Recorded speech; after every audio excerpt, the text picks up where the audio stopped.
Hello price Lord, எப்படி இருக்கீங்க? நல்லா இருக்கீங்களா? இந்த நாள் சந்தோஷமா இருந்திருக்கும் என்று விசுவாசிக்கிறேன்.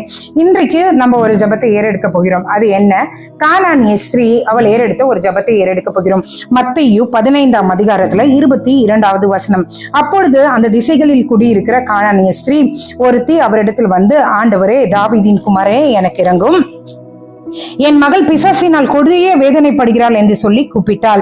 அவளுக்கு பிரதியுத்தரமாக அவர் ஒரு வார்த்தையும் சொல்லவில்லை. அப்பொழுது அவருடைய சீஷர்கள் வந்து, இவள் நம்மை பின்தொடர்ந்து கூப்பிடுகிறாளே, இவளை அனுப்பிவிடும் என்று அவரை வேண்டிக் கொண்டார்கள். ஏன் அவரை வேண்டிக் கொண்டார்கள்னா, அந்த ஸ்ரீ அவரை விடவே இல்லை.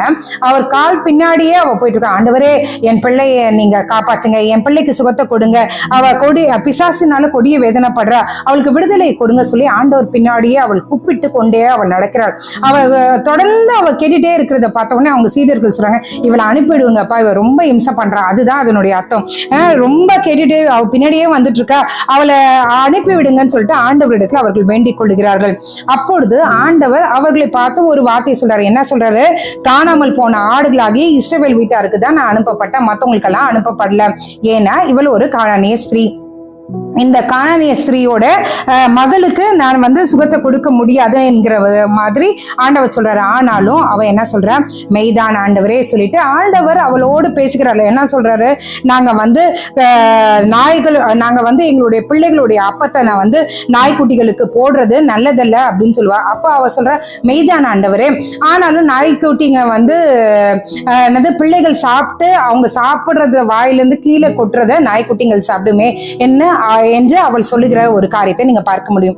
இதுல இருந்து நம்ம என்ன தெரியுறோம்னா, ஆண்டவர் அவளை பார்த்து சொல்றாரு, அம்மா நான் உங்களுக்காக வரல, நீங்க வேற ஒருத்தவங்க, நாங்க உங்களுக்காக வரலன்னு சொன்னாலும் ஆண்டவரே பரவாயில்லைங்கப்பா எங்களுக்காக அப்படின்னு சொல்றாரு. அவங்க நாயின்னு சொல்லும் போது, ஆண்டவரே நாங்க நாய் குட்டிங்க தான்ப்பா, நீங்க சாப்பிட்டு கீழே போடுறத நான் சாப்பிடுறேன், இருக்கிற உண்மைத்துவத்தை நாங்க இப்படிதான்ப்பா, ஆனாலும் உங்களுக்கு உதவி செய்ய முடியும். இருக்கிற உண்மையை அந்த கானானிய ஸ்திரீ கர்த்தர் இடத்துல சொன்னார். அவள் சொன்ன உடனே கர்த்தர் என்ன சொல்றாரு? உன் விசுவாசம் பெரிது அப்படின்னு சொல்லிட்டு அவர் சொல்லிட்டு அந்த மகளுக்கு அவர் சுகத்தை கொடுக்கிறத நீங்க பார்க்க முடியும். இன்றைக்கு ஆண்டவர் சொல்லுகிறார், அந்த மகளிடத்துல இருந்த உண்மைத்துவம். இதே வந்து நம்ம கிட்ட யாராவது ஒருத்தங்க, நான்லாம் உங்களுக்கெல்லாம் வரல, இப்ப யார்கிட்டயும் நீங்க ஜோம் பண்ண போறீங்கன்னா, உங்களுக்கு எல்லாம் வரலமா, நான் இன்னொருத்தவங்களுக்கு ஜோம் பண்ண வந்தேன்னு சொன்னாங்கன்னா நீங்க அவரெல்லாம் ஒரு ஊழியக்காரா, அவரெல்லாம் ஒரு மனுஷனா, அவரெல்லாம் ஒரு ஆளை மத்தவங்களை குறை சொல்லியிருப்பான். ஆனா இவ்வளோ பாருங்க, ஆண்டவரேன்னு சொல்லிட்டு அவர் பின்னாடியே போகிறாள். ஆண்டவர் என்ன சொன்னாலும், ஆமாப்பா நாங்க அதுதான்ப்பா, ஆனாலும் உங்களுக்கு உதவி செய்ய முடியும் என்று தன்னுடைய உண்மைத்துவத்தை அவள் வெளிப்படுத்துகிறாள். என்ன சொன்னாலும் அதை சகித்த ஆண்டவரே, உங்களுடைய உதவி இருந்தாதான் என் மகள் விடுதலை ஆவாள் என்பதில் அவள் உறுதியாய் இருந்தாள்.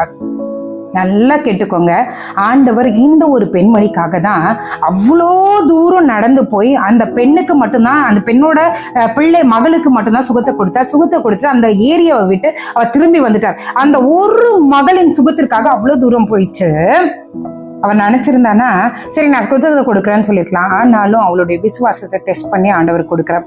இன்னைக்கு ஆண்டவர் நம்மளை பார்த்து சொல்றார், அந்த மகள் கடைசி வரைக்கும் உண்மைதான்ப்பா, நாங்க மோசமானவங்க தான்ப்பா, நாங்க இப்படிதான்ப்பா, ஆனாலும் நீங்க எனக்கு உதவி செய்யுங்க, நீங்க உதவி செஞ்சாதான் என் மகளுக்கு விடுதலை கிடைக்கும்ன்றதுல அவ உறுதியா இருந்தாலே இன்றைக்கு நீங்களும் நானும் நம்மை மாற்றிக்கொள்வோம். ஆண்டவரே,